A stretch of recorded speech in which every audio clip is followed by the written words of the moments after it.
Bueno, soy José Manuel Guillén, alcalde de Galera. Galera es un pueblo que es un pueblo pequeño, pero tiene mucho que ofrecer y además lo tiene puesto para que la gente lo pueda disfrutar. Tenemos, por un lado, un patrimonio arqueológico indiscutible, que tenemos pues, dos yacimientos arqueológicos abiertos a la visita, un museo donde tenemos los restos momificados más antiguos de la península ibérica. En realidad, la riqueza arqueológica no es solamente de Galera, que es indudable, sino que nuestro entorno también es muy rico en yacimientos arqueológicos. Yo personalmente, como soy arqueólogo, valoro mucho ese tipo de riqueza, ¿no? Eh, Aquí en nuestro entorno tenemos, pues, por ejemplo, a Orce, con el homínido más antiguo de Europa, y eso nos hace una zona especialmente singular. Ahora estamos englobados dentro de una figura que es el Geoparque de Granada, en la que no solamente se potencia esta riqueza arqueológica, sino también la paisajística o la geológica. En Galera, por ejemplo, tenemos uno de los lugares de interés geológico más interesantes del geoparque, que son las sismitas, que son las huellas fosilizadas de terremotos que ocurrieron aquí hace más de 1 millón de años. Y como complemento a toda esa riqueza, tanto arqueológica y geológica, tenemos pues un pueblo que tiene sabor a pueblo y que está bastante bien conservado, pero es que además tiene unas viviendas singulares que son las casas cuevas que nos diferencian de otros sitios donde no existe este tipo de vivienda tan singular, que es además una vivienda que conserva una temperatura bastante constante, es muy eficiente energéticamente bueno, en Galera en concreto tenemos unas 900 y pico cuevas registradas, o sea que es una vivienda muy común aquí y que es muy interesante. Quien no la haya probado tiene que probar la experiencia de por lo menos dormir una noche en una cueva porque yo le aseguro que va a tener un sueño reparador. Bueno, eso a grandes rasgos un poco lo que ofrece nuestro pueblo hoy por hoy. Nuestro pueblo se está convirtiendo en un sitio muy atractivo también, porque aquí vive gente, ahora mismo la gente que está empadronada, a pesar de que somos 1.100 habitantes, hay 32 nacionalidades distintas conviviendo aquí. O sea que aparte de toda esa riqueza que hemos dicho, es un pueblo cosmopolita y interesante. Bueno, nuestra gastronomía está muy basada en la tradición, a veces con raíces musulmanas, y bueno, el plato estrella aquí es, como en toda la zona, es el cordero segureño, que bueno, es un producto de primerísimo nivel. Aparte de eso, pues los platos tradicionales, como decía, basados en la raíz un poco musulmana, que bueno, son platos que combinan pues los productos, y el cerdo también ha sido en los últimos siglos la base de la comida o de la gastronomía local. Bueno, aparte también tenemos una red de miradores en el propio casco urbano, pero luego también hay una serie de senderos que son muy interesantes de recorrer. Esos senderos, algunos de ellos, nos permiten adentrarnos en una zona desértica que son paisajísticamente son espectaculares. Uno de nuestros tesoros indudablemente es Castellón Alto porque permite recorrer un poblado de hace unos 4.000 años, recorrerlo por las calles originales, ver las casas originales, ver dónde estaban las tumbas. Es un poblado que permite entender muy bien cómo era la vida en la prehistoria en esta zona y que su grado de conservación pues lo hace especialmente atractivo. Así que, bueno, Galera acoge a todo el que viene y es un pueblo en el que seguro que se van a sentir como en casa o incluso mejor.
Bienvenido a Castellón Alto, un poblado de la cultura del Argar. Mi nombre es Ana, para cualquier cosa que me esté sucediendo durante el recorrido.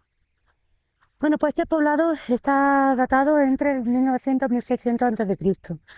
Bueno, les digo un poblado que pertenece a la cultura del Argar, que está en el Bronce Pleno, en todo el sureste peninsular. Empieza sobre el 2200 en la zona entre Almería y Murcia y se acaba extendiendo a todo el sureste peninsular.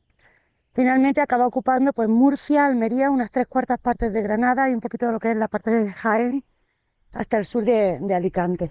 Una sociedad que está fuertemente jerarquizada. Empieza, como les digo, sobre el 2200 a.C., cuando aparece la idea del guerrero. Eso va a hacer que dé lugar a una aristocracia guerrera, una fuerte jerarquización social y causará que abandonen todos los poblados, o gran parte de los poblados que estaban anteriormente ocupados, para venirse a sitios como este. Una de las características principales de esta cultura, que van a elegir sitios o zonas que estén muy escarpadas y un solo punto de acceso, que para llegar aquí, en la cuesta, hemos subido nosotros, ¿vale? Para controlar lo que es la entrada y salida del poblado, donde está la valla, bueno, estos son los restos de una muralla que ellos construyen, ¿vale?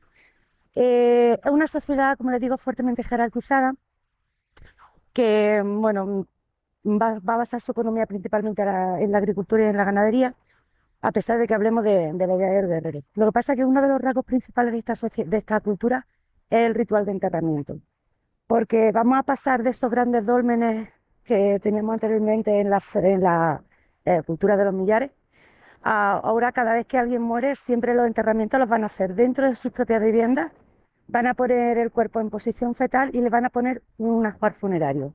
Como parte de esos ajuares nos vamos a encontrar con armas, si es que eres guerrero, y con herramientas, si es que eres artesano. Les ponen comida y les ponen todos los adornos personales que ellos vayan consiguiendo en su día a día. Bueno, pues en este poblado, que además es un poblado de tamaño medio, en su máximo esplendor está sobre unos 100 habitantes, se documentan unas 130 sepulturas y, claro, evidentemente las sepulturas nos dicen cómo está organizado de forma jerárquica pues todo lo que es el espacio. El poblado en sí se compone de dos partes. Tenemos por un lado lo que es el Cerro Cabezo, aquella parte de allí es un espolón que está pegado a este cerro que es mucho más alto. Al final de la vida del poblado la amplían por la ladera donde estamos nosotros ahora mismo. De hecho, tendríamos que seguir ese primer caminillo para llegar a la primera de las 4 terrazas que componen la ladera, como vemos aquí en el dibujo. Y es el típico poblado de la cultura del Argar de planta nueva, que además es uno de los 7 que tenemos en Galera, y en toda la zona, todos están equidistantes, sobre unos 2,5 kilómetros entre uno y otro, nunca más de 3 kilómetros y nunca menos de 1,5 kilómetros, lo que nos indica que son poblados independientes los unos de los otros y que ellos se reparten el terreno para poder sacarles provecho. Todos los poblados, excepto el último siguiendo el curso del río, que está allá en Castilleja, el siguiente pueblo, están en la margen izquierda del río y siempre mirando hacia el sur-sureste. Como si a ese dibujo le diéramos la vuelta y lo pusiéramos mirando para allá. Así aprovechan todas las horas de sol y evitan los vientos fríos del norte. Y bueno, lo que vamos a ver va a ser cómo, como les decía, cómo viven todas estas gentes hace 4.000 años y cómo está organizado todo lo que es esa jerarquía social en el terreno. Bueno, fíjense en aquella muralla. Esa muralla rodea todo lo que es la corona del Cerro Cabezo. Dentro nos encontramos lo que se conoce como la Acrópolis.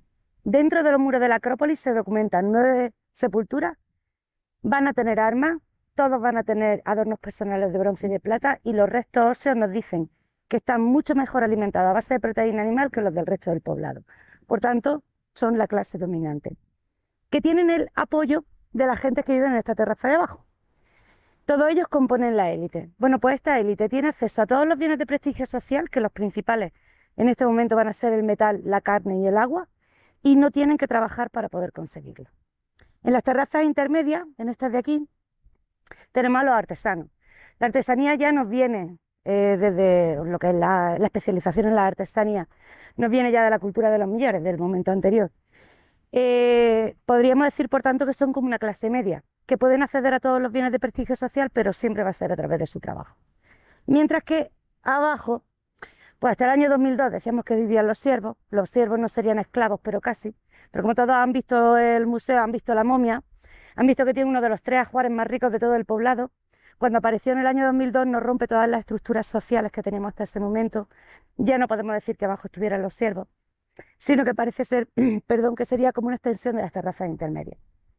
Entonces finalmente nos quedaría la élite arriba, y todo lo demás pues sería una mezcla de clase media-baja que según su trabajo van a conseguir más o menos bienes de prestigio social. A ver, este yacimiento se descubre a principios del año 80, estaban haciendo expolios cuando la Universidad de Granada viene en el año 83, empieza a hacer unas primeras excavaciones de urgencia. De hecho, son las más largas que se documentan aquí en la zona, de 9 meses, y entre el 83 y el 89 van llevando varias campañas de excavación y de conservación, hasta que finalmente, entre el 2001 y el 2003, en ese momento en el que por casualidad aparecen las momias, se termina de preparar todo lo que es la visita, digamos, se termina de poner en valor. Se prepara todo lo que es el circuito y se terminan de restaurar pues, algunas de las estructuras murarias que vamos a ver ya reconstruidas. Es bien de interés cultural de Andalucía desde el año 1996 y en el año 2005 recibe el Premio Nacional de Conservación y de Restauración. Vamos a verlo. Vamos a empezar por la parte de la Acrópolis, bajaremos después a las terrazas intermedias y después hablaremos un poquito de la ladera. Pues antes de hablar del poblado tenemos que hablar del paisaje, porque evidentemente el paisaje que nosotros vemos ahora mismo no tiene nada que ver con el que ellos veían hace 4000 años. Bueno, fíjense para allá. Lo primero que tenemos que pensar es que el río, que como ven tiene ahora mismo un curso bastante profundo, subía sobre unos 10 metros sobre el nivel que tiene actualmente. Todo era un bosque mediterráneo. En la parte de abajo había coscoja, álamos, encinas, taralles, y en la parte de los cerros principalmente pino carrasco. Sí, pino carrasco, en la parte de los cerros. Lo que pasa es que cuando empiezan los primeros asentamientos en la zona, se empiezan a talar árboles para la agricultura y la ganadería. Entonces eso va a causar que se vayan perdiendo especies arbóreas. Evidentemente, cuando yo quito todos los árboles que hay en la parte de abajo para hacer los bancales, el agua va causando erosión y es por lo que se va profundizando el curso del río. Y los pinos desaparecen cuando en el siglo XVIII se hace una tala masiva de árboles, con la excusa de vender las maderas para los barcos. Y bueno, eso es lo que causa que tengamos esta imagen semiárida. Esta sepultura se conoce como la sepultura del guerrero. No sé si la verán bien, porque como dependiendo de la luz, es un cristal. No se preocupen que no son los únicos, ni los primeros, ni van a ser los últimos que piensen que eso es agua. Esta es la barda, que es la razón por la que se dice que en la cultura del Argar aparece el arma con intención de matar.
Alta. De hecho, sobre el 40% de los niños muere antes de cumplir un año de vida. Y luego viene el momento del destete, entre los 2 y los 3 años, que es cuando aparecen todos los problemas de malnutrición, como en el niño de la momia, ¿vale? En algunos casos, si consiguen superar esas 2 etapas, durante toda su etapa del crecimiento van a tener mucha artrosis que les va a acompañar durante toda esta etapa y en cualquier momento cualquier infección les causa la muerte.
y vamos a entrar a ver la vivienda reconstruida, bueno, la estancia interior de una vivienda, la estancia intermedia. Pues así es como son las viviendas. Una vez que hacen el corte, esta es la pared que separa la sepultura del resto de la vivienda. Después le ponen, como les decía, ese zócalo hecho con mampostes. Después le ponen estas vigas, normalmente van a ser pino carrasco, que era lo que más había en toda la zona. La atan con sogas de esparto y luego en las paredes cañas y arriba cañas es un entramado de ramajes. Y todo cubierto con una capa de barro para evitar las filtraciones. Ya está. El techo ligeramente inclinado para poder desaguar el agua de la lluvia. Y ya está. Aquí estamos en la estancia donde hace la vida cotidiana, entonces tenemos el banco corrido, el banco de molienda y el hogar. Nos falta una cosa. La esterilla, que es la puerta, ¿vale? Esa esterilla que recuerden que era de esparto. Y otra cosa más que vamos a ver después, que es un telar, normalmente cerca de un punto de luz natural.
Bueno, pues hasta aquí la visita a Castellón Alto, espero que les haya gustado y bueno, que invito a toda la gente a que venga a conocer todo el patrimonio que tenemos en Galera.